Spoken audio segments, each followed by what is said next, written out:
When Tish James won the election for New York Attorney General in November, she sent a powerful warning to Donald Trump, saying, quote, "He should know that we here in New York, and I in particular, we're not scared of you.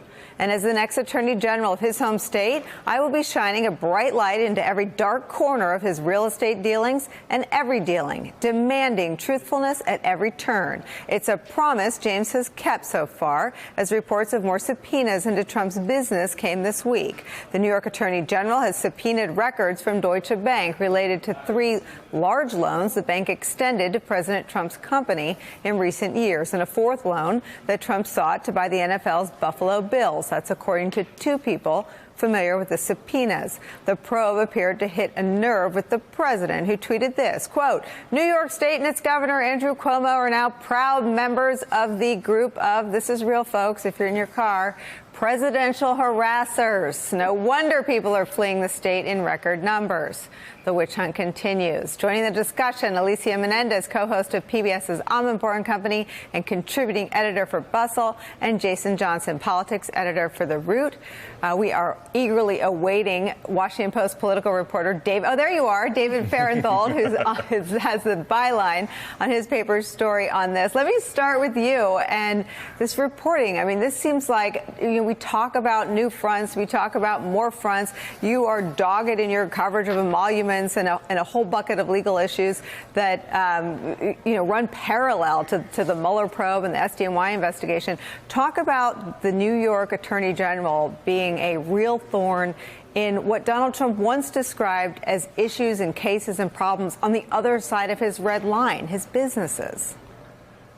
Certainly that's right. I mean, one thing that we've seen from New York State authorities, both the insurance regulators last week and the New York AG now, is that they're going after these third parties that did business with Trump, have a lot of information about how he operated, but are not in his inner circle and are less likely to sort of go to the mat to protect him. So last week it was Aon, his insurance broker, that New York State was asking for documents from. This week it's Deutsche Bank. Those folks will know a lot about whether, as Michael Cohen alleged, Trump used basically inflated, exaggerated documents to try to con them out of a better deal, to get loans out of them or to reduce his insurance premiums. If that's there, these folks may not feel they have to protect Donald Trump. They may give it up to satisfy New York State. And, I know less about banking. I can barely balance my own checks. But who's Deutsche Bank? Are they like the Michael Cohen of bankers? Are they fast and loose? Are they a fancy financial institution? Who is Deutsche Bank? Are they likely to do what you just said? Are they likely to protect Donald Trump? Or are they likely to cooperate with law enforcement officials at the state and federal level? Well, it's a huge bank based in Germany, as the name implies, but they are in a lot of trouble on a lot of different fronts. They've gotten in a lot of trouble in Europe because of allegations of Russian money laundering.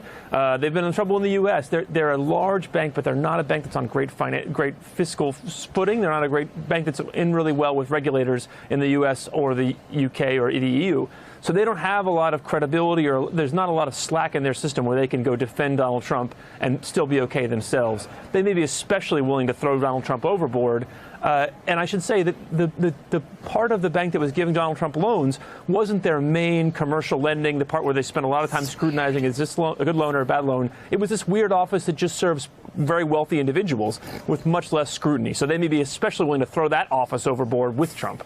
So whenever a reporter answers a Trump question, there's always something weird about it, and there's always a Russia tie. Let me ask you about Michael Cohen's testimony, because it seems that if the New York AG was able to follow that roadmap as it was described by Elijah Cummings, and you've been on that roadmap for years now, it seems like if we are to follow the money, which is what every sort of corruption investigator and every investigative body says, that if it goes through Deutsche Bank, it may very well land right at Donald Trump and the Trump organization's feet. This seems like a flashing red light for the president.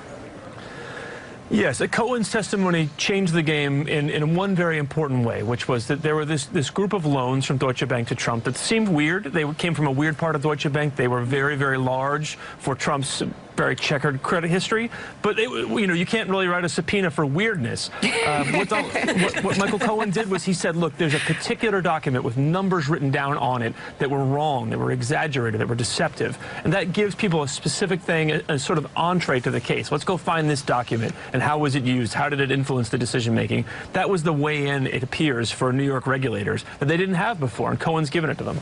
It's so amazing, Jason, and again, I'm not a lawyer. I'm really not a financial person, but even I can follow that when you make enemies out of the person whose job it was not just to bury the bodies, but to do some of the killing, yes, your legal problems have just commenced. You know, what Cohen did, he left this trail of skittles for everybody in New York who has any sort of political ambition, who has any interest in getting in on sort of the Trump beatdown party that we've been seeing from every single different lawyer up and down the state. But the other critical thing is this: what they're exposing, and I think this is important for anybody else who engages in this kind of behavior, some of the things that Trump was doing are standard for big business people in New York. They all inflate their assets. They all sort of play these financial pinball machine games. These are the kinds of things that Bernie Sanders ran on and Elizabeth Warren complains about all the time. So if Donald Trump, as president, can be held accountable or at least investigated on these issues at a local level, it might also put a chilling effect on lots of other lower level people who engage in this kind of behavior. Alicia. There's one thing we can all agree Donald Trump cares about. It's something that many people think was the reason, the motivation behind his run for president, and that is his brand. A brand which in 2013 he himself valued at $4 billion. And part of his brand, the biggest part of his brand, is this assumption, this appearance of wealth. So all of a sudden, if it comes to bear that he is not as wealthy as he has said he is, if he has inflated his own assets, then it devalues the piece of his empire that he seems to care the most about. So in addition to his cornucopia of legal issues, he now has an issue with his personal brand. And we know that other than his big hands, the thing he cares about most is his big brand, hitting him where it really, really does bother him. Well, and I just spent about 2 weeks in Mississippi and talking to Trump supporters. The one thing that really would chip away the most, I completely agree, is that the perception of wealth isn't what people were sold, that voters were sold that he was so successful at business, that he was so wealthy, and that he was going to apply that acumen to the country. And if that narrative is chipped into, I do not see Donald Trump being able to recover from that. I think he could totally recover from being a Russian asset of sorts, but not the money. It's Aaron Sorkin sort of courses through my brain on days like this, and there's that great scene where Michael J. Fox talks about how starving people are for leadership, that they'll crawl through the sand toward the mirage, and when they realize it's a mirage, they'll eat the sand. I think what everyone's getting at is that when it comes to being a big, powerful, rich businessman, the whole thing was a mirage. The whole thing was a fraud. His base is eating the sand. Does this, as Elise is suggesting, chip away at his political power even more than perhaps the Mueller probe? Well, you know, absolutely. First of all, I definitely want one of those presidential harasser T-shirts, because it's a club I'm anxious to be. My friend. Yeah, it's a club I'm anxious to be part of. But I think Elise is really onto something here. I mean, we saw this. I worked for Secretary Clinton in 2016. We saw time and again that what swing voters were taking away from the campaign was that Trump was this super successful man. He was going to bring his success into the Oval Office and cut deals and so on and so forth. And look, I think part of what's chipped away at that is the failure of his presidency, the trade wars, the inability to get deals, all the things he hasn't really delivered on. But if you could go at the core of that, the fundamental facts about what his business record was really like, I think that would open a second front. And the combination of his inability to be a successful art of the deal president and the fact that he lied about what he had done all along, I think would be a powerful political pincer against Trump as we head towards 2020. David, your reporting, these are the stories that are a little more difficult to understand, but at their core, a lot of them have this question of corruption. They have whether it's the foundation that you covered, whether it's the emoluments case at the hotel. They're difficult in the moment, and your reporting is painstakingly detailed, but the theme is the same, isn't it? Well, in all of these things, you see Trump recognizing, looking for weakness, right? Looking for people who can be fooled or are willing to go along with something they believe, that they know in their heart of hearts is not true.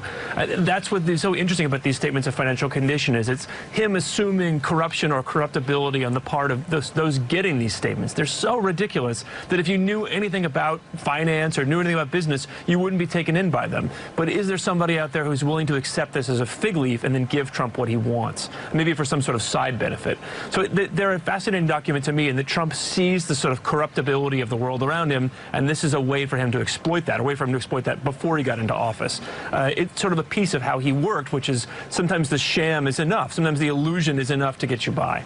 It's so interesting. David, we're so happy when you spend time with us. Thank you.